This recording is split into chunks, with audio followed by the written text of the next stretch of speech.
আমি সভ্যতাকে থাকতে দিই নাই, কোন জাতিকে থাকতে দিই নাই।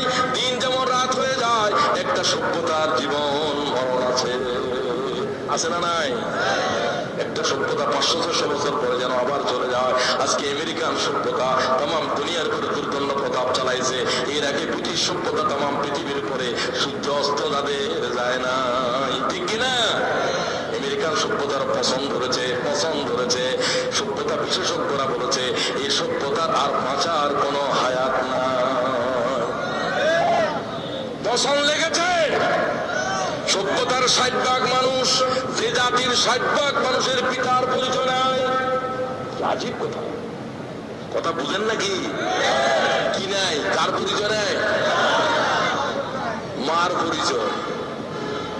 আমাদের দেশে ওইটা আসছে না? ইসলামের পরিচয় কি মা দিয়ে না বাপ দিয়ে? এটা তো বাপই নাই। পার্লামেন্টের সদস্য বাপ নাই, দারোস, ঠিক কিনা? সভ্যতা পিতার পরিচয় হারিয়ে ফেলেছে। 60% এই সভ্যতা বেঁচে থাকতে পারে না। সভ্যতা মায়ের রেহেম বরবাদ করে দিয়েছে।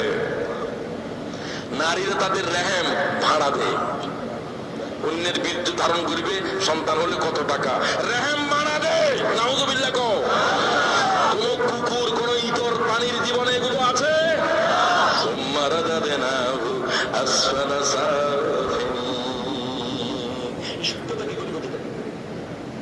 অসম্ভব।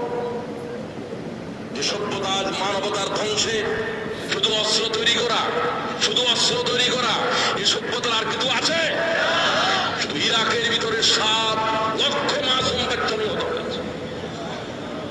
একটি মানব খুন করা কি ভয়ঙ্কর বিষয়? ডাক্তাররা বিশেষজ্ঞ কমিটি বসছে, বলে রোগী বাঁচবে কিনা, সব ডাক্তাররা বলছে 48 ঘন্টার পরে এই রোগী আর বাঁচার সম্ভাবনা। সভ্যতা বিশেষজ্ঞরা বলছে আর 50 বছর টিকবে না। আমেরিকান সভ্যতার পচন শেষ পর্যায়ে পৌঁছে যাবে। কেউ কিছু করতে হবে না। সমাজতান্ত্রিক সভ্যতাকে ধ্বংস করার জন্য একটি বুলেট ব্যবহার করতে হয় নাই, ঠিক কিনা? এই সভ্যতা তার জন্মভূমিতে আত্মহত্যা করেছে। সেদিন বেশি দূরে নয়, যেদিন ওয়াশিংটনে এই বস্তুবাদী সভ্যতার লাশ দাফন হবে। আজকে আমেরিকান একজন যুবকের কাছে সবচাইতে